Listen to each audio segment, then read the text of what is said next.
2001 Antwerp, Belgium.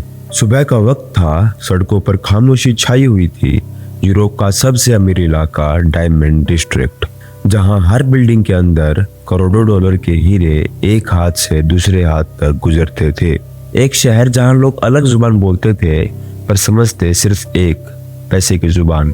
शहर के बीच में एक इमारत खड़ी थी जिसे लोग एक ऑफिस बिल्डिंग कहते थे, पर असल में वो थी एक सुरक्षा का किला। हर फ्लोर ताकत, पैसा और राज से भरा हुआ, जिसका नाम था एंटवर्प डायमंड सेंटर। 12 मंजिलों की एक इमारत जिसके नीचे छुपा था दुनिया का सबसे सुरक्षित velvet. 2 floors underground, 10 layer of security, motion detectors, thermal sensors, magnetic scanners, seismic monitors और एक कॉम्बिनेशन लॉक जिसमें 10 करोड़ अलग कॉम्बिनेशन पॉसिबल थे। एक गलत नंबर और पूरा सिस्टम लॉकडाउन। वैल्यूएट में 160 सेफ डिपॉजिट्स लगे थे जिनके अंदर थे $100 मिलियन के हीरे, सोना और कैश।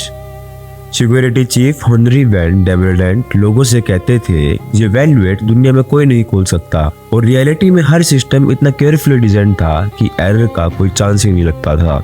लेकिन जहां दुनिया इम्पॉसिबल देख रही थी, वहां कोई एक आदमी 2 फ्लोर ऊपर उसी इम्पॉसिबल को प्लान कर रहा था।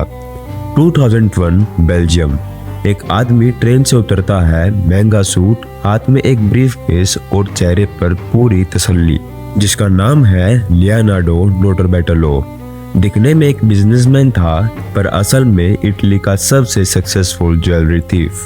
20 साल से छुपकर काम कर रहा था, बिना कभी पकड़े गए। पुलिस उसका नाम जानती थी, पर सबूत कभी मिल नहीं पाए।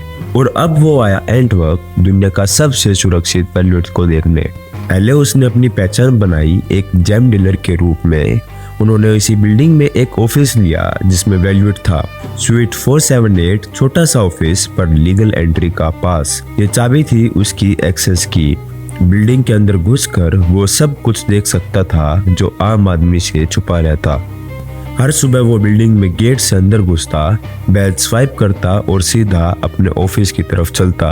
बीच रास्ते में गार्ड से हल्की सी बातचीत, उनके ड्यूटी टाइमिंग्स और रूटीन्स दिमाग में नोट कर लेता। जब वो लिफ्ट से उतरता तो कैमरा एंगल्स उसकी नजर से गुजरते। वो बस देखता ही नहीं बल्कि उन एंगल्स को नोट करता। कौन से कोने में ब्लाइंड स्पॉट बन सकता है ये दिमाग में मैप करता। धीरे धीरे हर कॉरिडोर, हर सेंसर, हर गार्ड का पैटर्न उसके रूटीन का हिस्सा बन गया। और हर रोज आने जाने के चक्कर में बिना किसी को शक के वो प्रैक्टिकली एक इनसाइडर बन गया। फिर इटली से उसने 3 आदमी बुलाए, फेर्डिनांडो फिनोटो, सेफ क्रैक करने का जीनियस, पेड्रो ट्रेवानो, इलेक्ट्रिशियन सिस्टम का मास्टर, और एलियो डोनोरियो, एंटवर्प के अंडरग्राउंड वर्ल्ड का इनसाइडर। ये 4 लोग मिलकर प्लान बनाने लगे। सेफ हाउस में बैठकर हर डिटेल डिस्कस करते, जहाँ हर बात कॉन्फिडेंशियल और इम्पोर्टेंट थी। वहाँ उन्होंने टेबल पर वैल्यूएट की ब्लूप्रिंट्स फ्लाई, गार्ड की duty timings minutes by minute लिखी गई। कौन सुबह किस वक्त पेट्रोलिंग करता, कौन लंच ब्रेक लेता, सब लिस्ट में था। हर सेंसर का रिएक्शन टाइम टेस्ट करके नोट हुआ कि थर्मल कितनी देर में रिस्पॉन्स करते हैं, मोशन डिटेक्टर किस स्पीड से अलर्ट भेजते हैं। उन्होंने वैल्यूएट की एक एग्जैक्ट कॉपी बनाई, बिल्कुल वैसे ही जैसे असली वैल्यूएट था। वही थर्मल सेंसर, वही मोशन डिटेक्टर्स, वही लॉक्स। और उस एग्जैक्ट कॉपी में 2 साल तक रोज रात भर प्रैक्टिस की। एक एक मूव मसल मेमोरी बन गई और अब गलती की कोई गुंजाइश नहीं थी, क्योंकि एक गलती और सब कुछ खत्म। वैल्यू में एंट्री के लिए चाहिए थी इलेक्ट्रॉनिक कॉम्बिनेशन और एक फिजिकल की। वो की सिर्फ टॉप एग्जीक्यूटिव्स के पास होती थी। एक दिन लियोनार्डो ने मीटिंग के बहाने उस की को उनसे इंस्पेक्ट कराई। उन्होंने की को माइक्रोस्कोप में देखा और उस वक्त लियोनार्डो के घड़ी में छुपे कैमरे ने उसकी फोटो ले ली। घड़ी से ली गई फोटो में की का पूरा डिजाइन मिल गया और उस फोटो से वर्कशॉप में बार बार टेस्ट और रिफाइन करके एक ऐसी कॉपी बनाई गई जो असली की से बिल्कुल अलग नहीं दिखती थी। और अब 2 साल की प्लानिंग के बाद दुनिया का इम्पॉसिबल लिस्ट अब पॉसिबल लगने लगा था। अब उन्हें बस एक मौका चाहिए था, एक वीकेंड जहाँ सिक्योरिटी थोड़ी ढीली हो। और वो मौका आया फरवरी 2003 के एक लंबे वीकेंड पे। 15 फरवरी 2003 रात के 11:47 नोटार्बेटेलो अपनी आईडी कार्ड स्वाइप करते हैं बिल्डिंग के मेन एंट्रेंस पे। सिक्योरिटी कैमरास उसकी एंट्री रिकॉर्ड करते हैं। पर किसी को शक नहीं हुआ, सब नॉर्मल लग रहा था क्योंकि एक ऑफिस वाला अपने ऑफिस जा रहा था। 2 फ्लोर नीचे उसकी टीम पहले से अंदर घुस चुकी थी। फिनोटो ने अपने टूल्स एक एक करके सेट किए, स्टील ड्रिल्स, लिसनिंग डिवाइस और वो छोटे टॉर्चेस जिसे लाइट सिर्फ जितनी जरूरत हो उतनी मिले। तवानो ने अपना इलेक्ट्रॉनिक सेटअप कनेक्ट किया, वायर्स, लैपटॉप और सिग्नल जैमर। सब कुछ प्लान के हिसाब से चल रहा था। सबसे पहला टारगेट था थर्मल सेंसर्स। फिनोटो ने उन पे हेयर स्प्रे लगाई जिससे उनकी सरफेस पर एक पतली सी लेयर बन गई। अब 12 मिनट तक वो सेंसर्स कोई हीट डिटेक्ट नहीं कर सकते थे। फिर मैग्नेटिक लॉक्स पर तवानो ने एक शॉर्ट इलेक्ट्रोमैग्नेटिक पल्स छोड़ा। लॉक्स ने एक छोटी सी ग्लिच दी, बस इतनी देर में उन्होंने एक्सेस ले ली। कैमरा सिस्टम पे पेड्रो तवानो ने एक लूप चलाया। रिकॉर्डिंग में वही खाली कॉरिडोर चल रहा था, जबकि असली में वो लोग उसके अंदर थे। हर स्टेप क्लॉक के साथ सिंक में चल रहा था, कोई हिचकिचाहट नहीं, ना कोई एक्स्ट्रा मूवमेंट। एक भी गलती का मतलब था अलार्म और फिर सब खत्म। और फिर उनके सामने आया वो डोर जो खुल नहीं सकता था। 3 feet thick steel, 10 crore combination और दुनिया भर का ट्रस्ट। तवानो ने अपना हैकिंग सेटअप कनेक्ट किया। स्क्रीन पर कोड्स एक रिवर की तरह बह रहे थे। एक के बाद एक लेयर तोड़ते हुए वो सिस्टम के अंदर घुस गया। फिनोटो ने स्टील पर हाथ रखा, वाइब्रेशन और हर छोटी सी क्लिक को महसूस करता गया। उसके लिए लॉक एक मशीन नहीं, एक जिंदा चीज थी। हर वाइब्रेशन उसके लिए एक लैंग्वेज थी जिसे सिर्फ वो समझता था। और कुछ मिनट बाद एक हल्का सा क्लिक हुआ और कॉम्बिनेशन लॉक खुल गया। एक के बाद एक 17 लॉक्स डिसएंगेज हुए। स्टील बोल्ट्स अंदर घुस गए और वेलवेट का डोर धीरे से खुल गया। अंदर था $100 मिलियन का खजाना। 160 डिपॉजिट बॉक्सेस हीरा और सोना फ्लोरेसेंट लाइट में चमक रहे थे। टीम ने काम शुरू किया बिल्कुल रूटीन की तरह। फिनोटो लॉक्स तोड़ रहा था, तवानो बैग्स भर रहा था, एलियो बॉक्सेस काउंट कर रहा था और नोटार बाटोलो सब देख रहा था। हीरे फोम लाइन बॉक्सेस में और गोल्ड बैकपैक्स में भर दिया गया। 4 घंटे 17 मिनट बिना किसी आवाज, बिना गलती के। जैसे उन्हें वैल्यूट मिला था वैसे ही उन्होंने छोड़ दिया। कैमरा फीड वापस नॉर्मल, सेंसर्स एक्टिव, सब कुछ फिर से नॉर्मल दिख रहा था। नोटर बाटोलो ने मेन गेट से निकलते हुए बस एक बार पीछे देखा। कैमरा ने उसे रिकॉर्ड किया, एक आदमी जो अपना काम करके घर जा रहा था। और सुबह तक वही आदमी 100 मिलियन के हीरे गायब कर चुका था। सब परफेक्ट था, एग्जीक्यूशन फ्लॉलेस और एस्केप भी सक्सेसफुल था। पर परफेक्शन एक सेकंड के लिए भी डिसिप्लिन नहीं छोड़ सकता और वही गलती हुई। फेर्डिनांडो फिनोटो ने एक प्लास्टिक बैग एंटवर्प के बाहर एक खेत के पास डंप कर दिया।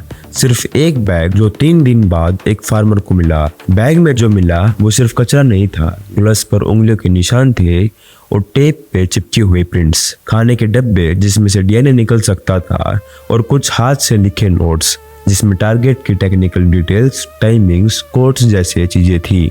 फार्मर ने म्युनिसिपल ऑफिस को कॉल किया। सफाई कर्मचारियों ने बैग उठाया और रूटीन क्लीनअप के लिए म्युनिसिपल डिपोट ले गए। वहीं से बैग पुलिस की नजर में आया और एक ऑफिसर ने कुछ गड़बड़ का एहसास तुरंत कर लिया। पुलिस ने बैग को क्राइम सीन समझकर सिक्योर कर लिया और यहाँ से फोरेंसिक टीम ने काम शुरू किया। एविडेंस को फोटोग्राफ किया गया, हर चीज को अलग अलग सील्ड बैग में डाला गया और भेजा गया लेबोरेटरी में जहां डीएनए प्रोफाइल बनाया गया और फिंगरप्रिंट डाटाबेस से मैच करने की कोशिश शुरू हुई। डीएनए मैच ने पहले एक नाम दिखाया और उस नाम से एक इंटरनेशनल अलर्ट जुड़ी इंटरपोल नोटिफिकेशन भेजी गई। अब दुनिया का सबसे परफेक्ट हिस्ट एक इंटरनेशनल मैनहंट बन गया। डीएनए मैच हुआ, 4 रिकॉर्ड्स ट्रेस हुए, नोटर बाटोलो के office rent details, financial records, सब ने एक कहानी लिखी जो अब सबको समझ आ गई थी। सभी छोटी छोटी चीजें एक दूसरे से जुड़ी गई। Forensic evidence, CCTV, financial trails और मैप एक क्लियर डायरेक्शन दिखाने लगा। वारंट इशू हुए और इंटरनेशनल कोऑपरेशन के थ्रू रेड्स प्लान की गई। बेल्जियम और इटली के टीम्स ने एक साथ चलना शुरू किया, एक सिंक्रोनाइज्ड ऑपरेशन की तरह। पहला निशाना फिनोटो बना। कुछ हफ्तों के सर्च के बाद पुलिस ने उसके सेफ हाउस पे रेड की। वहां डायमंड कटिंग इक्विपमेंट, कुछ स्टोलन स्टोन्स और टूल्स मिले। फिनोतो को वहां से तुरंत गिरफ्तार कर लिया गया। तवानो भागने की कोशिश कर रहा था, पर उसके पासपोर्ट और फ्लाइट बुकिंग ट्रेस कर लिए गए। International check points, passport checks और कोऑपरेशन के दम पर वो साउथ अफ्रीका जाने से पहले ही पकड़ा गया। उसके पास भी कुछ स्टोलन आइटम्स और इलेक्ट्रॉनिक डिवाइसेस मिले जो हेश से मैच करते थे। नोटर बार्टोलो, जो अपनी जिंदगी एक लीगल मर्चेंट जैसे चला रहा था, उसका अब पूरा नेटवर्क कोलैप्स हो गया। फाइनेंशियल रिकॉर्ड्स, ट्रांजैक्शन स्लिप्स और रेंटल डिटेल्स ने उसकी झूठी पहचान खोल दी। एक सुबह वो अपने घर ट्यूरिन में ब्रेकफास्ट कर रहा था। पुलिस ने छुपके से एंट्री करके उसे गिरफ्तार कर लिया। उसके पास से मिलने वाले डॉक्यूमेंट्स और ऑफिस के रिकॉर्ड्स ने प्रोसेक्शन को मजबूत सबूत दिए। एलियो डोनोरियो ट्रेस होने से पहले ही गायब हो गया। वो लोकल अंडरवर्ल्ड नेटवर्क में घुल मिल गया और डिसअपियर हो गया। पुलिस ने कई प्रॉपर्टीज और वेयर हाउस रेड किए और इस दौरान टूल्स, कंटेनर्स और रेयर्स मटेरियल्स मिल गए जो उनकी प्लानिंग को कंफर्म कर रहा था। अरेस्ट के बाद एविडेंस फोरेंसिक लैब्स में भरते गए।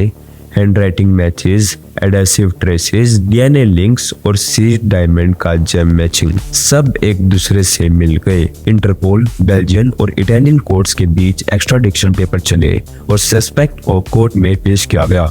इस तरह छोटी सी गलती एक प्लास्टिक बैग ने पूरे परफेक्ट प्लान को तोड़ दिया और मल्टी कंट्री कोऑर्डिनेशन के मदद से उन्हें पकड़ा गया। सबूत की चैन इतनी मजबूत थी कि पुलिस के पास हर अरेस्ट के लिए एक क्लियर प्रूफ था।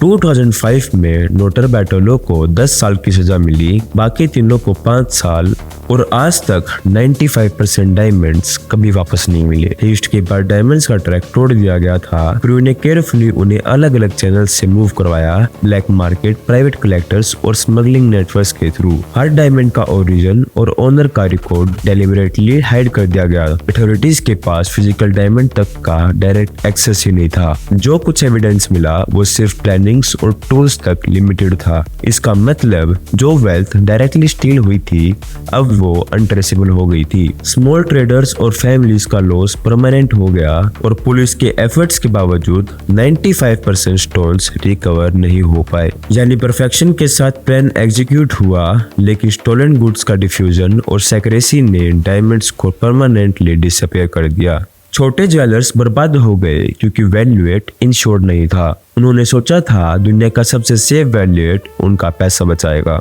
पर दुनिया का सबसे सेफ वैल्यूएट एक मैजिशियन के सामने हार गया। एक हिस्ट जो हिस्ट्री में लिखी गई, the crime of the century. एक आदमी जिसे लोग चोर कहते हैं और कुछ लोग आर्टिस्ट। अगर आपको वीडियो पसंद आई तो लाइक और सब्सक्राइब करना, और मैं भूमिक देसवाल आपसे मिलता हूँ अगली वीडियो में। तब तक के लिए नमस्कार।